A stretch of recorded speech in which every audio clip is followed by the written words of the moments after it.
Imagine spending nearly 10 years doing everything people tell you to do. You skip vacations.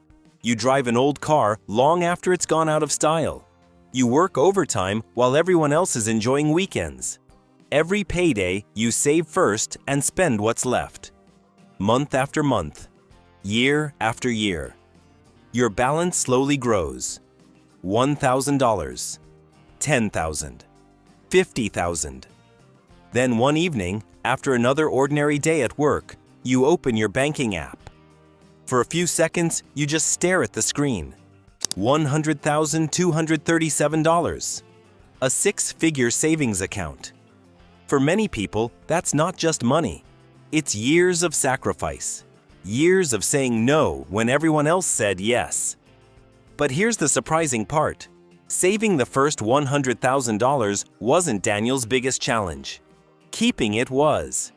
Because one decision nearly erased everything he had worked so hard to build. And if you think this could never happen to you, that's exactly what Daniel believed. Daniel was 38 years old and worked as a warehouse supervisor. He wasn't born into money. He wasn't a financial expert. He was just an ordinary guy who had grown up watching his parents struggle to pay bills. Every unexpected expense became a crisis. Credit card debt never seemed to disappear.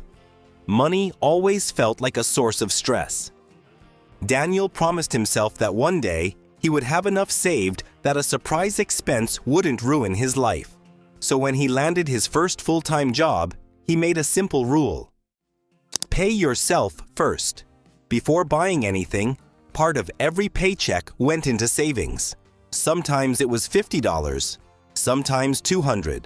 Whenever he earned a raise, he increased his savings instead of upgrading his lifestyle. His co-workers bought newer trucks. Daniel kept driving the same old sedan. Friends took expensive vacations. Daniel stayed home. He packed lunch instead of eating out. Picked up weekend overtime whenever it was available. None of it was exciting. But year after year, those small choices added up. Eventually, his savings crossed $100,000. For the first time in his life, he felt financially secure. Then something changed. Everywhere Daniel looked, people were talking about investing. The news celebrated record-breaking markets. Social media was filled with stories of people doubling their money. Even co-workers who had never cared about finance suddenly couldn't stop talking about their investments. At first, Daniel ignored it. His savings plan had worked. Why change it? But one question kept creeping into his mind. Is my money doing enough? Inflation was making everyday life more expensive. His savings account earned very little interest. Leaving his money untouched suddenly felt less like playing it safe, and more like falling behind. Soon, YouTube recommended finance videos, then podcasts, then articles. One expert said cash was losing value. Another claimed this was the opportunity of a lifetime. Different faces, different channels, but the same message. If your money is sitting in the bank, you're missing out. Daniel didn't rush into anything. He spent weeks researching, reading articles, watching interviews, comparing opinions. The more he learned, the more confident he became. Eventually, he stopped asking, "Should I invest?" Instead, he started asking, "What's the smartest investment?" It seemed like a small change. In reality, it was the beginning of the most expensive mistake of his life. For weeks, Daniel treated investing like a second job. Every evening after work, he'd sit at his kitchen table with his laptop open, reading articles, watching interviews, and comparing different opinions. He wasn't looking for a shortcut. He wanted to make the right decision. But the more information he consumed, the more one investment stood out. It was everywhere. Financial news covered it almost daily. Popular YouTubers called it the future. People online posted screenshots of incredible returns. Even his co-workers couldn't stop talking about how much money they had made. The message was impossible to ignore. If you don't get in now, you'll regret it later. At first, Daniel was skeptical. Then he became curious. Eventually, he became convinced. One Friday night, He opened his investment account and looked at his savings. $100,237. His original plan was simple. Invest a small amount. See how it performed. Keep the rest of his savings protected. It was a smart plan. But then another thought entered his mind. If I'm this confident, why invest only a little? He started doing the math. If the investment gained just 25%, he'd make over $25,000. That was more money than he'd been able to save in some entire years. The numbers were exciting. Too exciting. Without realizing it, Daniel stopped thinking about risk. He started thinking only about reward. So instead of investing gradually, he moved almost all of his savings into a single investment. Not because he was reckless, because he truly believed he had done enough research. He clicked confirm, just like that. 10 years of hard work depended on one decision. At first, everything went exactly as he'd hoped. Within weeks, his investment was up.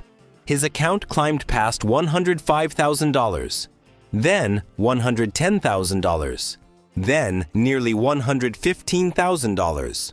Daniel couldn't believe it. For the first time, it felt like his money was finally working as hard as he had. Checking his portfolio became part of his daily routine. Before work, during lunch, before bed. Every gain made him more confident. Soon, he wasn't just following the market. He was emotionally attached to it. He started giving advice to friends. He told himself he'd finally figured out how successful investors thought. But there was one thing he didn't realize. A rising market can make almost anyone feel like a genius. Then the headlines changed. A weaker economic outlook. Higher interest rates. Companies lowering their forecasts. Investors became nervous. Selling spread through the market. At first, Daniel wasn't worried. He'd heard that markets go up and down. A small drop didn't bother him. 5%. 10%. He told himself it was temporary. Then the losses kept growing. His account fell below where he had started. The profits disappeared. Soon, even part of his original savings was gone. Every day he refreshed the app, hoping to see a recovery.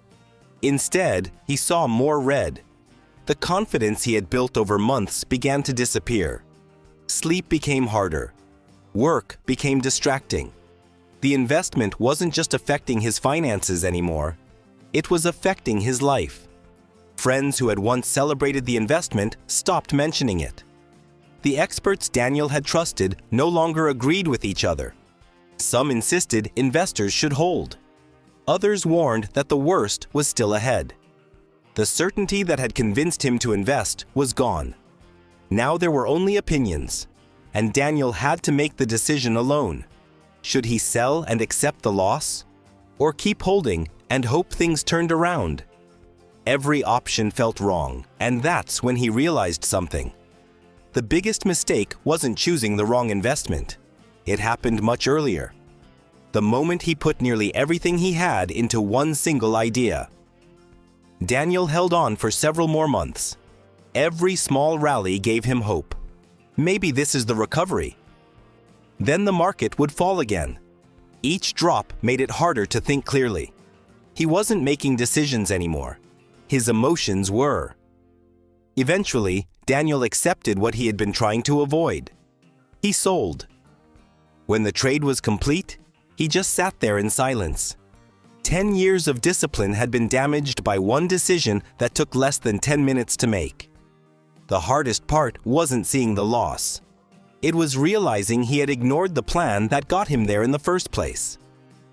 Looking back, Daniel discovered something surprising. The investment wasn't necessarily the real problem. Many people owned the same investment and did just fine. The difference was how they invested. Daniel had made 3 mistakes that countless investors make. Mistake number 1. He put too much money into one investment. No matter how promising something looks, no investment is guaranteed. When you put nearly all your savings into one place, you're no longer giving yourself options.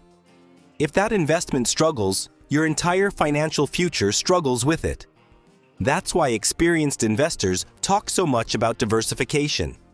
Not because it produces the highest returns every year, but because it helps prevent one mistake from becoming a financial disaster. Mistake number 2. He confused research with certainty. Daniel spent weeks reading articles and watching videos. Research is important, but no amount of research allows anyone to predict the future. Markets can react to events nobody sees coming. Economic data, interest rates, political events, unexpected company news. Even professional fund managers get it wrong. The goal isn't to be right every time. The goal is to build a plan that can survive being wrong. Mistake number 3. He let emotions replace discipline. Think about how Daniel built his first $100,000. He saved consistently, spent less than he earned, stayed patient, ignored short-term distractions. Those habits worked. But once his investment started rising, excitement replaced patience. When it started falling, fear replaced logic. In both cases, emotions took control. And emotions are rarely good financial advisors. So how can you avoid ending up in Daniel's position? Start by separating your emergency savings from your investments. Money you'll need in the near future shouldn't depend on tomorrow's market. Second, never feel pressured to invest everything at once. Many long-term investors build positions gradually over time instead of making one massive bet. That way, one bad day or one bad month doesn't determine the outcome. Third, ask yourself one simple question before making any investment. If this loses 50% tomorrow, will my financial life still be okay? If the answer is no, you may be risking more than you realize. Finally, remember why you started saving in the first place. Most people don't save money to impress strangers online.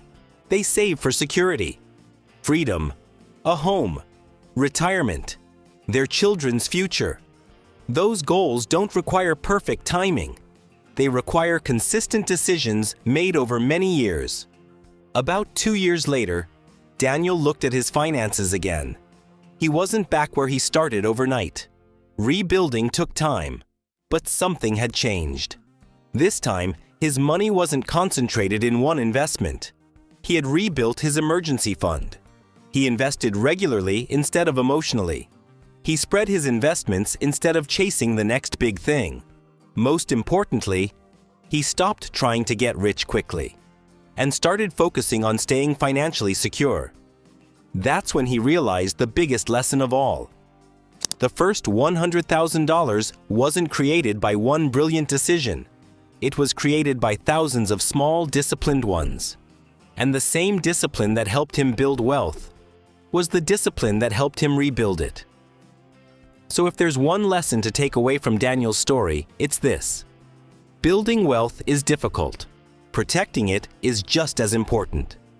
Don't let one exciting opportunity convince you to abandon the habits that took years to develop. Because in personal finance, the biggest wins rarely come from making one perfect investment. They come from avoiding one costly mistake.